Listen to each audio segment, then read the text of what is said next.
Hello and welcome to the Alpha Edge Podcast, the show for men over 50 who refuse to fade out, slow down, play small, or settle for average. I'm your host, Kevin English. I'm a healthy aging expert, coach, and founder of the Alpha Edge, and I am here to help you get and stay strong in every dimension of your life, physically, mentally, emotionally, morally, and spiritually. You're here because you're ready to reclaim your power, to own your masculinity, and lead your life with strength and purpose. If you're ready to sharpen your edge, revive your drive, and lead like a man who's built for more, you're in the right place. All right, men, let's get after it. All right, guys, let me ask you something here. Have you ever caught yourself biting your tongue instead of speaking your truth? Saying yes when you really wanted to say no, or bending over backwards just to keep the peace, only to feel frustrated, resentful, and empty inside? If that sounds familiar, then you, my friend, are caught in what Dr. Robert Glover calls nice guy syndrome.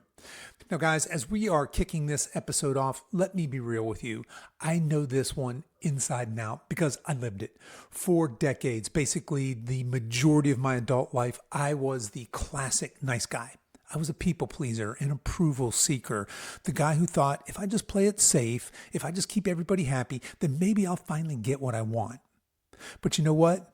It didn't work. It never works. Instead of feeling respected, I felt small. Instead of being admired, I felt invisible. And instead of leading, I was drifting. And the turning point for me was when I stumbled across a podcast with an interview by a guy named Dr. Robert Glover.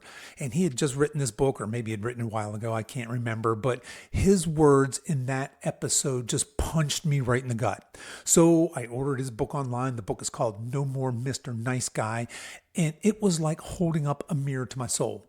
For the first time, I realized I wasn't being quote unquote nice. I was being fake. I was living from what I like to call my little bitch energy. And that was robbing me of my power as a man. Now, before we dive deeper into this episode, I'm going to throw a link to this book into the show notes. You guys can find that in whatever app you're listening to this on. But if this episode in any way resonates with you, and it's not just me projecting on you, then I strongly, strongly recommend you pick up this book. Again, the book is titled No More Mr. Nice Guy, and it's by a guy named Dr. Robert Glover. All right, so as I said, I heard this podcast by this guy, Dr. Robert Glover. He was talking about why men shouldn't be quote unquote nice guys, and it was life changing. And between that podcast and reading that book, it set me on a path of reclaiming my masculinity, my confidence, and my authenticity. And that's exactly what we're going to unpack here in this episode today. Today, I want to talk about breaking down what the nice guy syndrome really is. And I want to talk about why so many men, especially in today's culture, get trapped by it. I want to expose how it's holding you back from your full masculine potential. And most importantly, I want to give you guys some practical, battle-tested strategies for killing the nice guy mentality once and for all. Because guys, the world doesn't need any more nice guys. The world needs strong men, grounded men, men who speak truth, stand firm, and lead with power. So, if you're ready to stop living small and start reclaiming your edge, buckle up, guys. Let's go to war with the nice guy inside of you. All right, so let's get clear right up front. What exactly is nice guy syndrome? I mean, why wouldn't you want to be nice? Dr. Robert Glover defines it like this. A nice guy is a man who tries to avoid conflict at all cost, who hides his flaws, who buries his desires, and who spends his life trying to please others in the hopes that he'll finally be loved, accepted, and taken care of. Okay, so on the surface, that might not sound so bad. After all, what's wrong with being nice? But here's the truth. Nice guys aren't actually nice. They're liars. They're manipulators. They're weak men who wear a mask because they're terrified of being rejected for who they really are. And brother, I know that stings, but if you're feeling it, that means it's hitting home. I know it certainly did for me when I first heard it. So let's break this down a little further. Nice guys seek approval. They measure their worth by whether other people like them. Nice guys suppress their feelings and their desires. They're afraid that if they show what they really want, whether that's in their marriage, in the bedroom, in their career, that they'll be rejected. Nice guys operate from hidden contracts. This one's huge. They think, if I'm good, if I'm generous, if I do all the right things, then I'll get what I want in return. but they never actually say this out loud. So it's an invisible contract. So when their needs aren't somehow magically met, they simmer with frustration and resentment.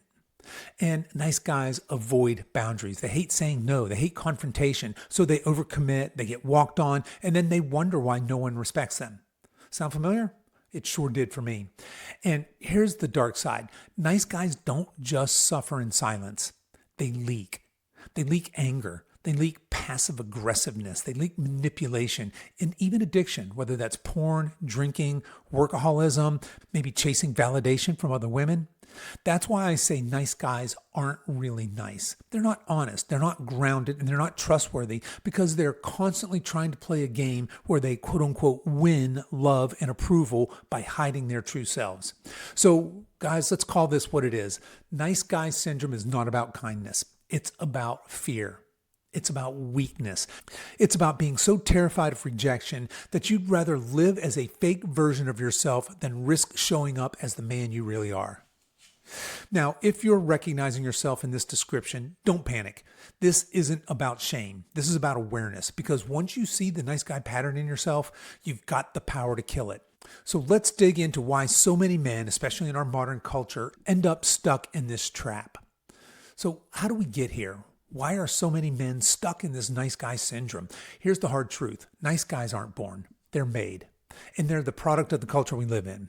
For a lot of us, this starts at home. Maybe dad wasn't there. Maybe he was physically present but emotionally absent. Maybe he was abusive, angry, or unpredictable. And as little boys, we learn real quick, don't rock the boat, don't upset anyone, stay small, stay quiet, maybe you'll stay safe. And then in our schools, from the time we were little, boys were told to sit down, shut up, be quiet, don't be rough, don't be loud, don't be too much. And the message was clear. The natural, wild, strong energy of boyhood was a problem to be fixed.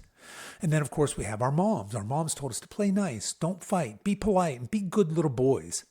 And next comes culture. Over the last few decades, masculinity has come under attack. We've been told that being strong, assertive, and masculine is toxic.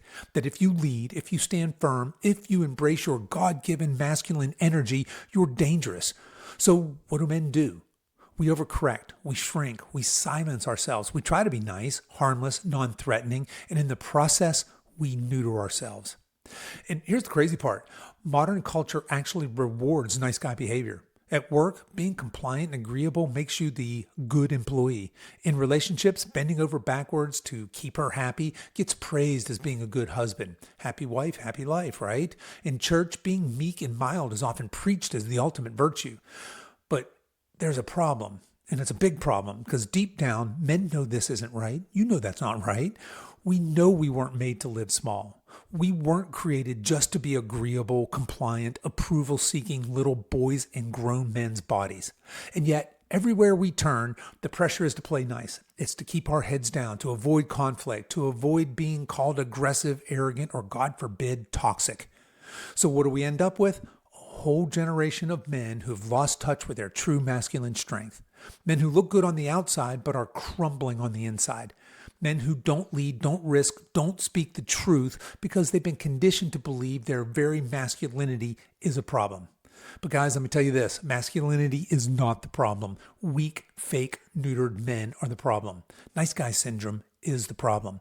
And until we face that reality, until we can kill the nice guy inside of us, we're never going to step into the strong, grounded, authentic men that we were designed to be. And guys, I say this with conviction because I lived it. I spent decades in this trap. But once you start to see the system for what it is, once you realize how you were trained to be a nice guy, you can start to break free. So let's talk about the cost. Let's get brutally honest about what nice guy syndrome is costing you in your marriage, in your career, and in your soul. Because make no mistake, there's always a cost to being a nice guy, and it's a heavy cost. So let's start with your marriage or maybe your relationship. Wives don't want to be married to another girlfriend. They don't want a weak, approval-seeking roommate. They want a man, a leader, someone they can trust to stand firm when the storm hits. So let me tell you guys a quick story here. My wife, Tara, and I were out with another couple, a buddy of mine named Tommy and his girlfriend at the time named Marie. So we were doing a double date kind of thing. And somehow Tara and Marie, the girls, got on this kind of a funny tangent about, oh, men are all dogs. They only want one thing. And of course, there's a little bit of alcohol flowing and perhaps some other substances. This is back when I still drank and was willing to participate maybe in some other substances. But leaving that aside, there was this rather humorous trashing of men coming from the ladies here. And so Tommy and I asked Marie and Tara to describe their perfect man. And they started, each of them was, well, he would be understanding and he would be kind and they started naming all these very feminine traits and describing their perfect man. And when they were done, Tommy and I looked at each other and we just burst out laughing. It was hilarious. We said, look, what you've just described is each other. You just described another female best friend. You did. I guarantee that if either one of us was like you had just described, we wouldn't still be here. You'd have left us. You'd have put us in the friend zone from the get-go. We never would have been your romantic partners. That's not what you're looking for in a man. What you've just described is your girlfriend, your best girlfriend, and her qualities. And it made for an interesting discussion because while Tara and Marie, the girls here, were describing what they thought they wanted from a man, that's not what they wanted. They wanted a leader. They wanted a masculine man. They wanted somebody who wasn't going to bend over backwards just to keep her happy. But trust me on this, guys, when your wives are telling you they want a more feminine, tamed version of you, that's not true. Because here's the truth to that. The more you bend over backwards to keep her happy, the less attracted she becomes to you. Why? Because she can't feel your strength. She doesn't feel your edge. Nice guys kill attraction, period. Next up, let's talk about your career. How many promotions have you missed because you were too afraid to speak up? How many times have you watched less qualified men pass you by because they had the guts to take a risk while you were stuck trying not to upset anyone? Nice guys don't rise. They blend in. They play it safe. And safe men rarely succeed. And then there's sex. And look, let's be brutally honest here. Nice guys are terrible lovers. Why? Because they're afraid to own their desires. They hide in shame. They wait for permission instead of leading with confidence. They live in their heads instead of their bodies. And when they don't get the sex they want, they pout, they get resentful, or they retreat into porn. Sound familiar? Yeah, I've been there. And what about your inner world? Nice guys carry a ton of quiet resentment.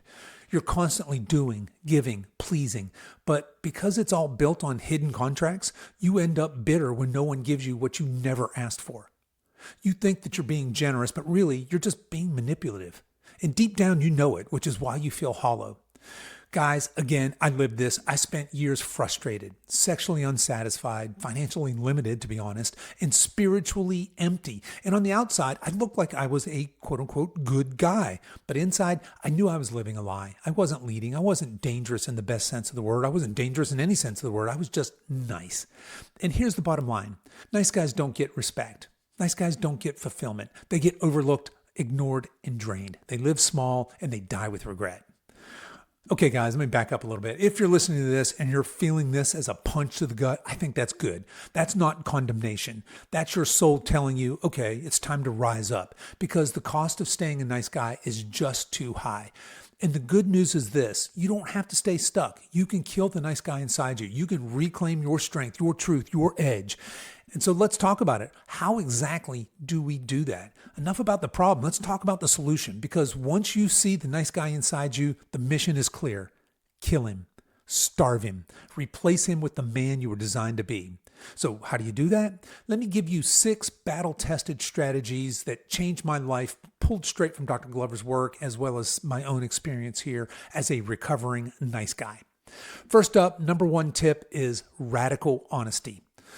Nice guys hide. They hide from their flaws, their desires, their anger. Step 1 is to stop hiding. Start telling the truth to yourself, to your wife, to your brothers, even when it's uncomfortable, especially when it's uncomfortable. Honesty is oxygen for authentic masculinity. Tip number 2, stop seeking approval. You've got to cut the cord from external validation. Your worth as a man is not found in your boss's praise, in your wife's smile, or the number of likes you get on social media. It's found in living on mission, in doing what's right, not what's popular. Practice this. Do something bold, scary, even risky without looking around for any applause.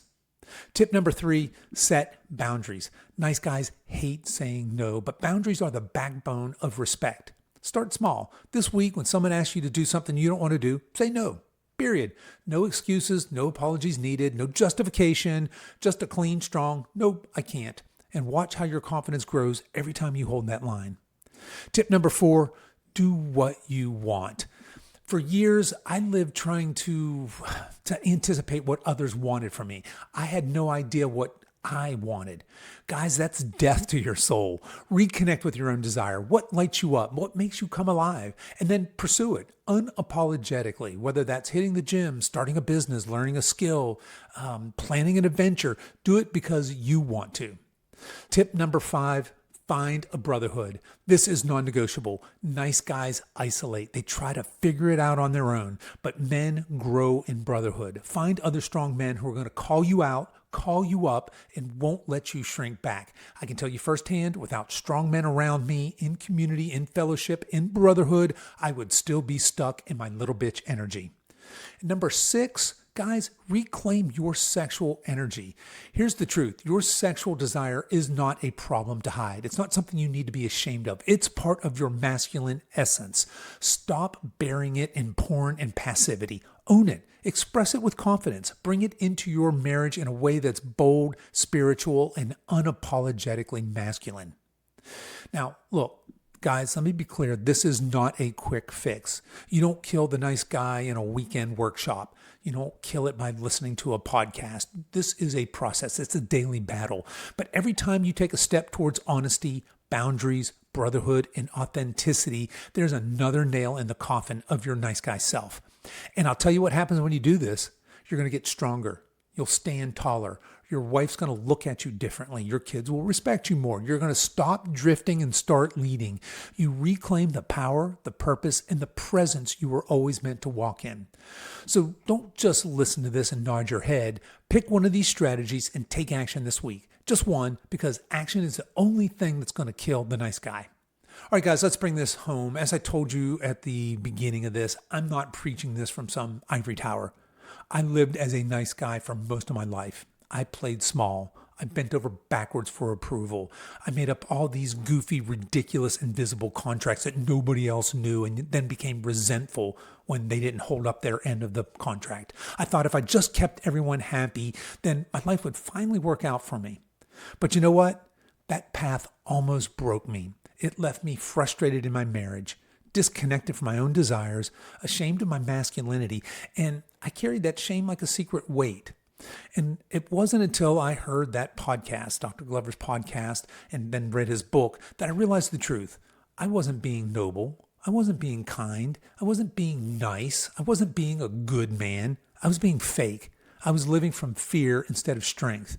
And guys, when I started to kill the nice guy inside me, when I stopped hiding, stopped people pleasing, started setting boundaries and telling the truth, everything shifted. My marriage got stronger. My wife could finally trust me again because she saw a man who stood on his own 2 feet and was worth trusting. My confidence grew. I stopped apologizing for who I was and started living on mission. My relationship with other guys deepened. For the first time, I had brothers who saw me, challenged me, and called me higher. And most importantly, I felt like I was living as the man I was created to be. So guys, here's my challenge to you. This week, identify one area where you're living as a nice guy. Maybe it's in your marriage where you've been biting your tongue instead of leading. Maybe it's at your work where you've been shrinking back instead of speaking truth. Maybe it's in your own habits where you've been hiding behind porn, food, or people pleasing. Call it out, name it, and then kill it. Take one bold step this week to break that pattern. Tell the truth where you'd normally lie. Say no where you'd normally cave. Own your desire instead of hiding it. And guys, I strongly advise you, again, if any of this is resonating with you, get that book, No More Mr. Nice Guy, and read it. Because look, the world doesn't need any more nice guys. It doesn't need any more men living small, chasing approval, or neutering their masculinity. The world needs strong men, grounded men, dangerous men, in the best sense of the word, men who protect, provide, and lead, men who live with courage, conviction, and clarity. And that starts with you right here, right now. Guys, you were not made to be nice. You were made to be powerful. So kill the nice guy inside of you, reclaim your edge, and step into the man you were created to be. And if this episode hit home for you, do me a favor, share this with a brother who needs to hear this.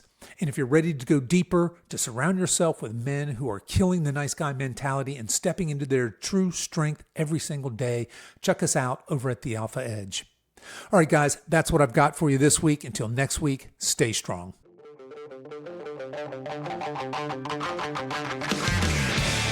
Okay, men, that's our show for this week. Don't forget to download our free guide titled How to Raise Your Testosterone Naturally. You can find the download link in the show notes for this episode on whatever app you're listening to this podcast on. If you've enjoyed today's show, here are 3 ways you can support us. Number 1, share this episode with a friend. Number 2, make sure to like and follow this show, and please consider leaving us a 5-star review. Number 3, give us a follow over at Instagram. We're at Alpha Edge Army. So that's Alpha Edge Army all run together. I really appreciate you men taking the time to listen. And until next week, stay strong.